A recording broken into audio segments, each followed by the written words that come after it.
Hey everyone, welcome to Cinematic Excrement. Now last time I hinted that this episode would cover a fairly recent science fiction film, and many of you guessed, correctly, that that film would be After Earth. I am still going to review that one, but I'm going to push it back because in light of recent events, there's something else I gotta take care of first. Now, as I'm sure many of you are aware, recently, internet gaming critic Justin Carmical, better known to his fans as Jew Wario, took his own life.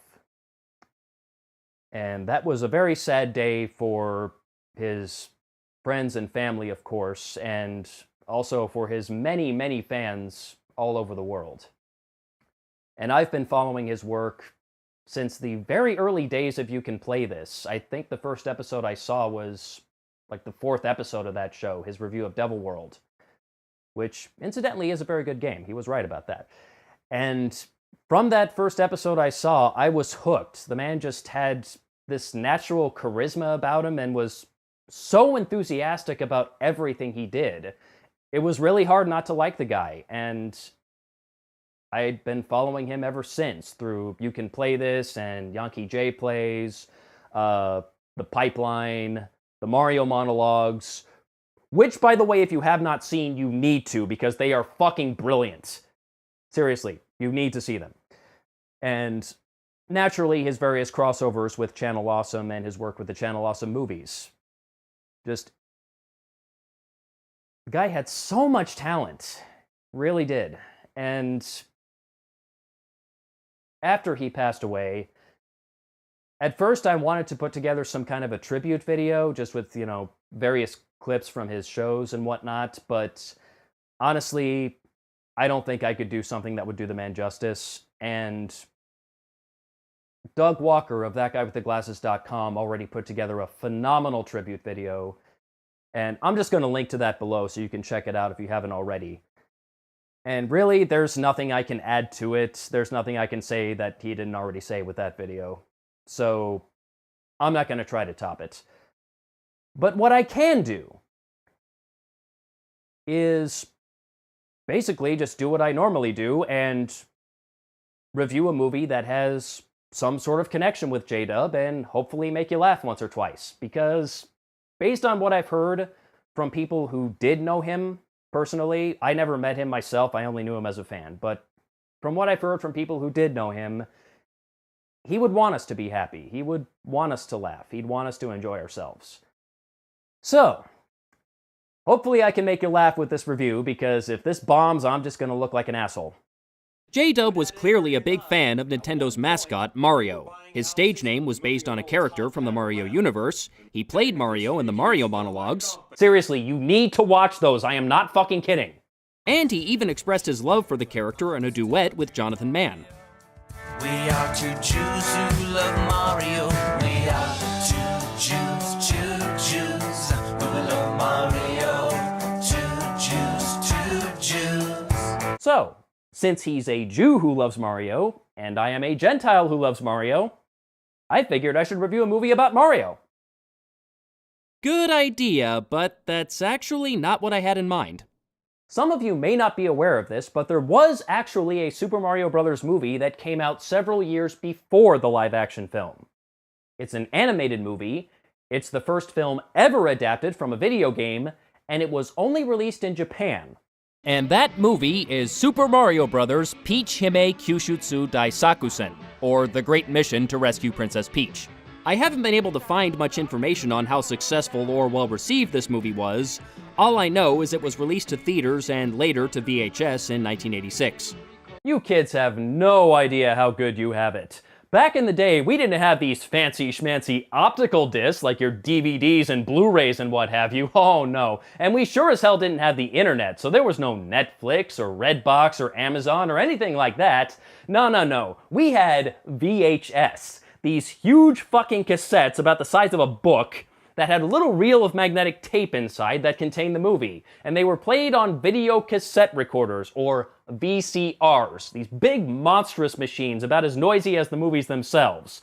And you didn't have any menus or chapter points or anything like that. Oh no, you had play, stop, fast forward, rewind. That's it. Bonus materials? Psh, maybe, if you were lucky. And if you wanted to watch the movie more than once, you know what you had to do? You had to rewind the fucking tape. And pray to God that your piece of shit VCR didn't jerk the tape so hard when it finished rewinding that it knocked it off the reel, and then when you try to eject it, it gets stuck in the goddamn feeder, so you have to take a screwdriver and open up the goddamn VCR just to pull the tape out of there and try to salvage. Oh, shut up. Anyway, since this movie has never seen the light of day on Blu-ray or even DVD, it's a bit hard to come by, even in Japan. However, thanks to the miracle of the internet, it is possible to find this movie on video sites like YouTube. Some uploaders have even been kind enough to add English subtitles. So even if you don't speak Japanese, I assure you, you can watch this. Whether or not you should watch this is another matter entirely, but if I don't watch this, then this is going to be a really short review. So let's take a look. And please keep in mind this was ripped from a VHS, so video quality will not be stellar.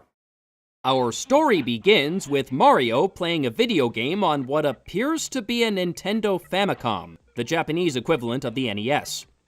It's the first scene, and already this movie has gone meta. Mario was meta before it was cool. Luigi offers his brother some tea, but Mario is far too engrossed in the game and can't be bothered to pay attention. Oyasumi, Mario. Okay, that's not really what he said. Oyasumi, Mario. I suppose I should mention these subtitles come from a fan translation, and since I don't speak Japanese, I have no way of verifying their accuracy. So if you should catch any subtitles that appear to be inaccurate, feel free to drop me a line here. Suddenly, the TV turns itself off, which snaps Mario out of his gaming stupor, and when it turns back on, he sees a woman being chased by several strange creatures. A moment later, she comes flying out of the TV, because of course she does, and several baddies from the Super Mario Bros. Game follow suit. If you ever wondered what a Shigeru Miyamoto acid trip would look like, now you know.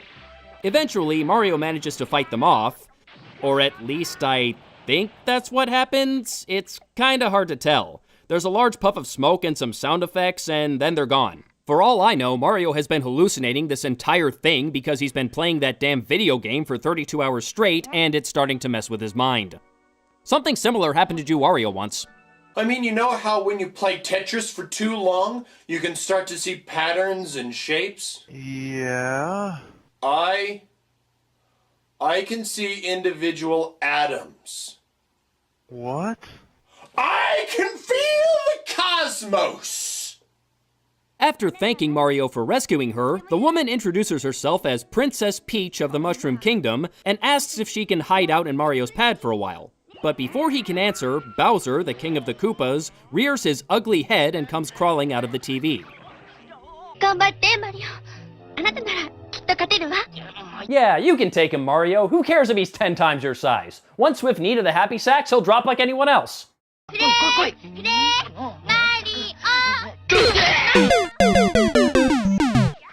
Well, that could have gone better. Bowser heads back into the TV with Peach, and unfortunately, Mario isn't able to follow. He tries to explain what just happened to his brother, and understandably, Luigi just laughs at him. After he goes back to bed, a necklace suddenly appears out of thin fucking air. There's some dialogue later in the movie that implies Peach dropped it there, which is bullshit. It's clearly not there at the beginning of this shot, and then suddenly it appears. That's not a drop, that's a fucking teleportation. The next day, we see Mario and Luigi at their regular day job in a grocery store? What? No. No. I am calling shenanigans. Everyone knows Mario and Luigi are supposed to be plumbers. That was the entire premise of the game Mario Brothers. Even the live-action movie got that right. Now, yes, I know that wasn't his only profession. He was a carpenter before that, and he had a brief stint as a doctor somehow. But he was never a fucking grocer. Also, why is Luigi wearing blue and yellow instead of green and white? Did the people who made this movie even play the damn game? Mario is having trouble doing his job as he's still distracted by memories of the pretty blonde girl who leapt out of his TV the night before. And in all fairness, if that happened to me, I'd be distracted too. Luigi suddenly notices the necklace Mario is carrying, and wouldn't you know it, he just happens to have a book that explains exactly what the necklace is. How goddamn convenient. Apparently, it can guide its owner to the Mushroom Kingdom, a land filled with riches beyond your wildest dreams. But before they can do anything with said necklace, a blue, dog? Yeah, we'll go with dog. Saunters into the store, and holy shit, that dog is rabid! It makes off with the necklace, and the brothers give chase, eventually following it to a stack of large pipes in the middle of the desert. Because where else would you keep a stack of large pipes? That's where I keep my large pipes. I don't know about you. The dog dives into a pipe, and the brothers follow him, and whoa! Ladies and gentlemen, we are tumbling down the rabbit hole. When they eventually land on solid ground, they are greeted by the love child of Albus Dumbledore and the abominable snowman. And that is a mental image I definitely do not... Oh, God, there it is! Ah! Oh, God, why? Why, Brain? Why would you do this? What did I ever do to you? Oh, no. Oh, God, I need the mind bleach. Where's the mind bleach? What button do I push for the mind bleach? Okay, here we go. Here's a video of a kitty. Everyone look at the kitty. Look at the cute little, not an old man fucking a giant snow monster kitty. Look at the kitty. Deep breaths. Relax. Ah. Whew.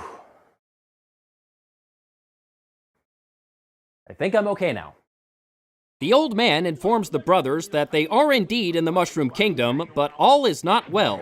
King Koopa has invaded, trashed the kingdom, captured Princess Peach, and used his magic to turn the kingdom's inhabitants into bricks and plants. Seems like a silly thing to do, but that is what happened in the original game, so I can't really fault the movie for that one. And why did Koopa do all of this? Because he got tired of Peach constantly rejecting his marriage proposals.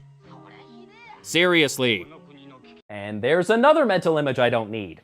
No! Don't you do it, Brain. That thing with Dumbledore and the Yeti was bad enough.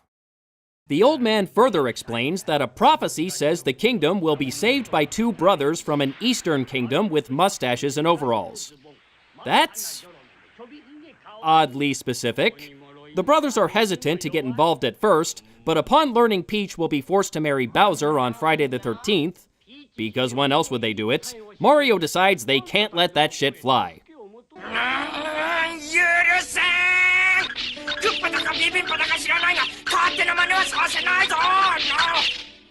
Did Mario just turn into Pancho Villa?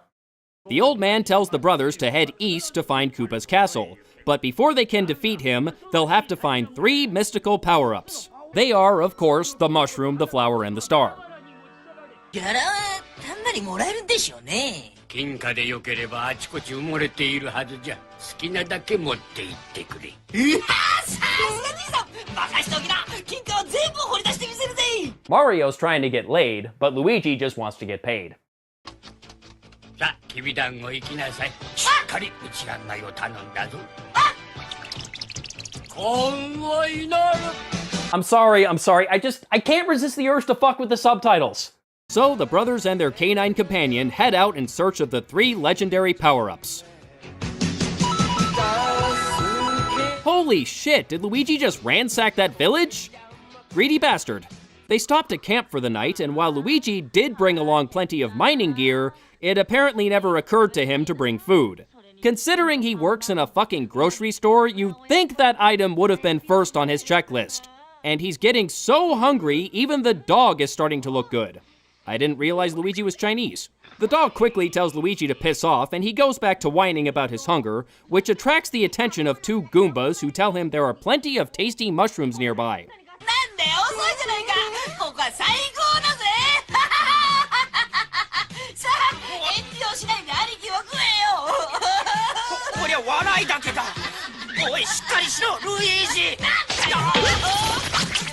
Well, I was going to make a joke about Mario and Luigi getting high on shrooms, but I see the movie already did it for me. Suddenly, Mario is swept up by a Koopa Paratroopa who takes him back to her nest of baby birds? How does a giant turtle end up being the mother of birds? You know what? Don't answer that. Mario feeds them the laughing mushrooms, and the birds promptly forget about eating him. The Paratroopa then brings up Luigi and the dog, and they notice the legendary mushroom they were searching for is high above them. Mario climbs up and grabs it, and Luigi grabs the coins that spill out of the hole. Who keeps leaving these coins everywhere? Unfortunately, their dumbasses fall out of the nest, and even the birds can't save them from an unhappy landing.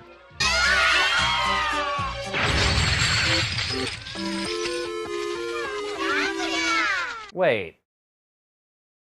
I didn't add that game over music. Did they just die? Oh wait, no, they're okay. And they still have the magic mushroom. And the coins Luigi collected turn into mushroom people. Wait, what? クッパの魔法から解いてくださってありがとうございます。 Okay, so I guess Koopa turned all those people into gold coins. Which I suppose means Luigi hasn't actually been stealing money, he's been kidnapping. Wait. Oh god! The mushroom people thank Mario and Luigi for their help and send them on their way, much to the dismay of the Goombas. Well, it's their own damn fault. If they didn't want the brothers to find the mushroom power-up, why did they lead them to a field of mushrooms? The brothers eventually come across a rather strange directional sign, which has been planted in a shoe. Japanese cartoons are weird, man. The Goombas are hanging out inside the shoe, which is weird considering this movie came out 2 years before Super Mario Bros. 3. Mario asks for directions, and the Goombas recommend he take the garden path, which is loaded with beautiful flowers. The brothers agree to take this path, hoping they might find the flower power up there. But instead, they find themselves surrounded by piranha plants. They narrowly escape the sharp-toothed flora, but soon run into Lakitu, or Jugum as he was known in Japan, who berates the brothers for having the gall to not get eaten by his precious flowers. He proceeds to drop several spiny eggs at the brothers, and then makes them hatch by watering them. Remember that from the game? The brothers quickly find themselves surrounded, but before the Spinies can jump him, Mario just happens to step on a magic vine that shoots him into the sky. Or perhaps the vine is growing out of his ass. Given how weird this movie has been so far, I'd say either scenario is possible. An ecstatic and oblivious Jugum celebrates his victory and shakes hands with Mario, which is kind of funny, and Mario tries to attack his foe but only succeeds in ripping off a piece of his cloud. He messes around with the controls for a bit and eventually figures out how to make it snow. This puts the Spinies to sleep, either that or they're just bored by Mario's antics, and when the sun comes out, they... Wait, what? The snow turned them into flowers? What in the name of Rosalina is going on here? How is it that a movie based on a video game that features twin plumbers traveling to a kingdom in a parallel universe, populated by mushroom people and their human, for some reason, princess, and invaded by an evil army of turtles, makes so little sense? One of the clouds turns into Toadette, who hands Mario the Power Flower. So that's 2 down and 1 to go. You know, if these Goombas wanted to stop Mario from getting the legendary power-ups, then maybe they should stop leading him directly to the legendary power-ups. Just a suggestion. Mario and Luigi head out in search of the star power-up to complete the set, and on the way, Luigi finds a block filled with gold coins, and Mario finds a block filled with... Mario Ramen da! Mario is eating his own brand of ramen, which he found inside a brick.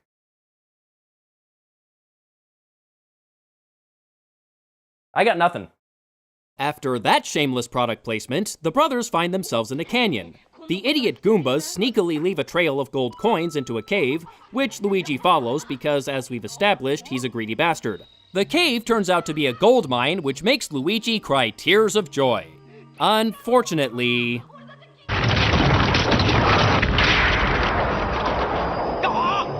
It's a trap! The Goombas leave a Hammer Brother to stand guard while they go back to Bowser's castle and inform him the brothers have been captured. While Mario is quite distressed by this, Luigi...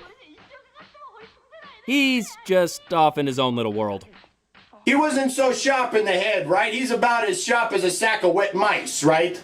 Meanwhile, we cut to Koopa's castle where Peach is desperately praying for Mario to rescue her before she's forced to marry King Koopa.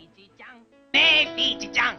今夜の結婚式のことだけど、どんなウェディングドレスがいい？ピンク、ホワイト、それとも。やめて Wait. That's King Koopa's voice? Well, okay. In all fairness, I admit I may be a little bit biased because I grew up with Harvey Atkin as the voice of King Koopa, so that's what I imagine when I see the character. Thank you, your extremist, most royal and regal Koopaness. Watch it, soldier.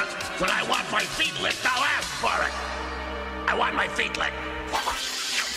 But Koopa's voice in the movie just doesn't sound right. You know what? I'll just say it. He sounds like a woman. You know what? Hang on a second. Let me see here. Who was Bowser's voice actor? Akiko Wada.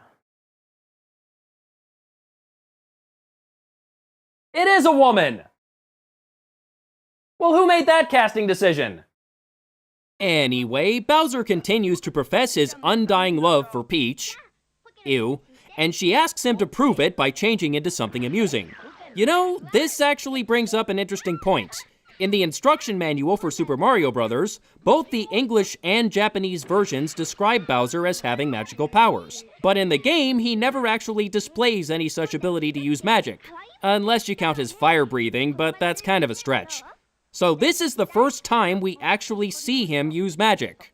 Very interesting. Peach eventually convinces him to turn into a teddy bear, and she quickly locks him in a box. Well, that was easy.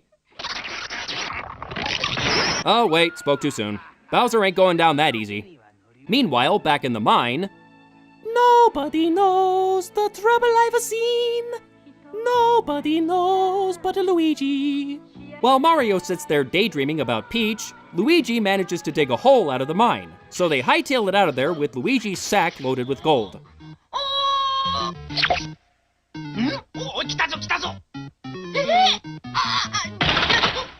What?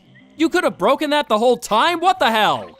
They manage to ditch the Hammer Brother, but much to his dismay, Luigi discovers all the gold he just mined was fake.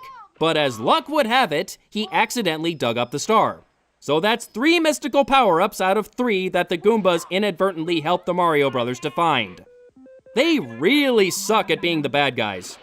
Granted, they are smarter than the Cyclos, but that's not really saying much. The star falls into the water and ends up inside a clam who isn't about to give it up. But Mario says he has a brilliant idea. He dresses up in a ballet costume and dances around while the dog plays guitar. No, someone did not slip something into your drink. This is actually happening. And I suppose I would be remiss if I didn't also point out that Mario is able to speak and breathe just fine underwater. Then again, they never actually established that Mario had to hold his breath underwater until Super Mario 64, so I guess that explains why he's able to breathe underwater in the movie? Kind of. It does not, however, explain why he owns a women's ballet costume. And it does make one wonder what he and Luigi get up to at night. I'm not saying, I'm just saying. Mario and the dog aren't out of the woods, or rather the water, yet, as they're chased by Big Bertha? That's 2 things from Super Mario Bros. 3 that I've seen in this movie. Mario and the dog take refuge in a sunken ship that Big Bertha inadvertently knocks loose. A giant blooper tries to pull them back down, but they escape by blowing wind into the sail. Yes, while they're still underwater. Just go with it. The ship soon surfaces and... Wait, it can fly?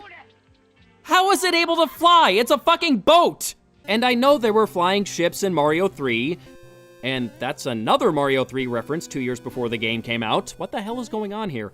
But anyway, those ships had propellers. They looked like they were designed to fly. This is just a regular-ass boat, and it's not even seaworthy, let alone airworthy. How is it flying?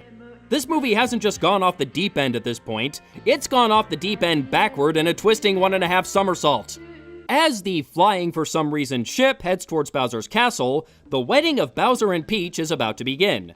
Since the wind is apparently not getting them there fast enough, Mario and Luigi pull out the oars and start rowing. They can breathe underwater and they can row in the air. I don't know if I mentioned this before, but this movie is fucking weird.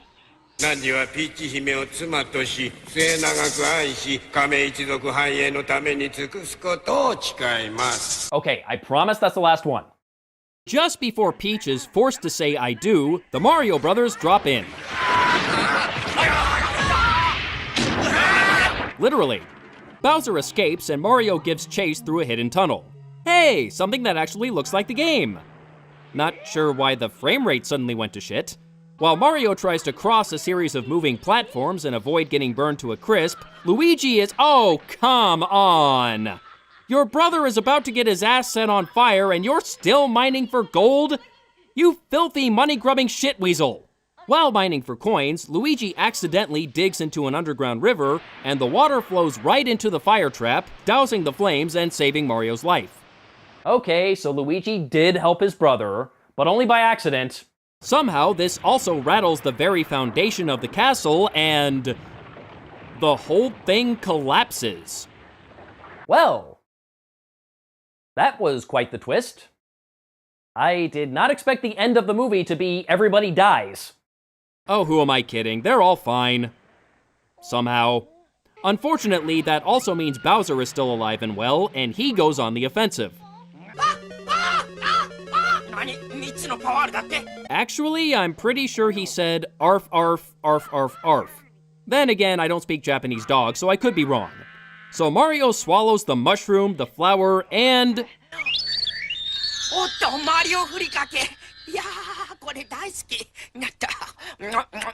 My God. I never thought I would see a movie with product placement less subtle than Meet the Spartans, but here we are. Bowser takes advantage of this rather bizarre distraction and knocks the star away before Mario can swallow it. Fortunately, Luigi shows up just in the nick of time to accidentally save the day. Again. Bowser tries to squish Mario, but he can't stop him now. He's Super Mario, bitch!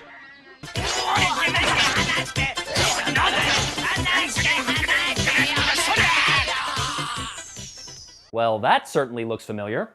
That's how Mario fought Bowser in Super Mario 64. I don't know how many people actually saw this movie, but clearly someone at Nintendo did. And with King Koopa defeated, everything returns to normal. Mario then returns Peach's necklace, and Peach explains, according to legend, one day she will meet a handsome prince who has the same necklace. Mario promises to find the matching necklace, but it turns out that won't be necessary since the owner of that necklace has been with them the whole time. The dog was actually a prince who was transformed by Koopa's magic, and he is the one destined to marry the princess. And yes, ladies and gentlemen, this means Mario doesn't get the girl.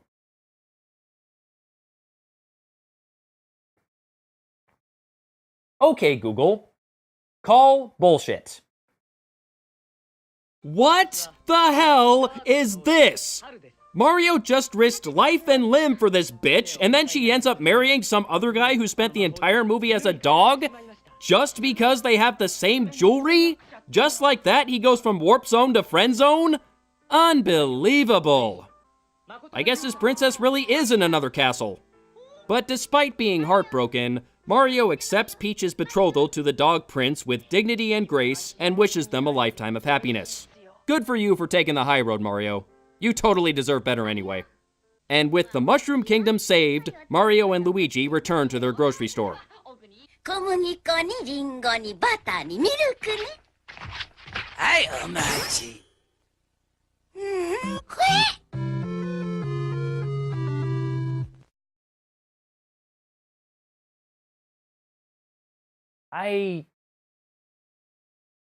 You know what?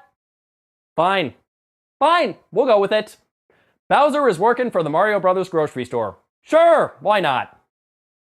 After all the random batshit insanity I've seen, that ending is actually kind of perfect.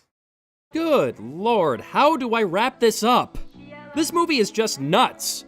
I mean, it's not all bad. A few minor glitches aside, the animation is okay for the time. The voice acting is decent. It was definitely creative, I'll give them that. And it was certainly more true to the source material than the live-action movie that came out a few years later, and the less said about that, the better. But I suppose it can be kind of hard to get past how fucking surreal this movie is. If you're a fan of Mario or video games in general, I suppose it's worth watching at least once since it is important for historical reasons, and its runtime is only 60 minutes, so if you've got an hour to spare, what the hell, check it out. That's it for this episode, and I hope y'all had fun with it. And, Jew Wario, the world just won't be the same without you. I don't know what demons plagued you in life, but I hope they have finally been put to rest and your soul is at peace. Because if anyone deserves it, clearly you do. And I hope someday I get to meet you whenever I get to wherever it is you are now. Goodbye, Justin.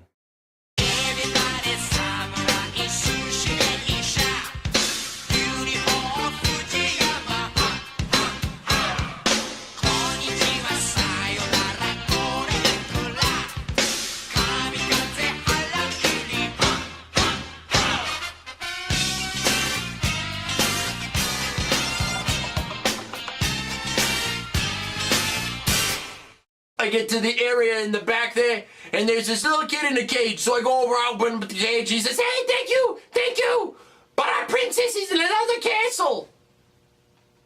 7 fucking times this happens to me, right? 7 fucking times. I'm pissed off, right? I'm incensed. Our princess is in another castle. Our princess is in another castle.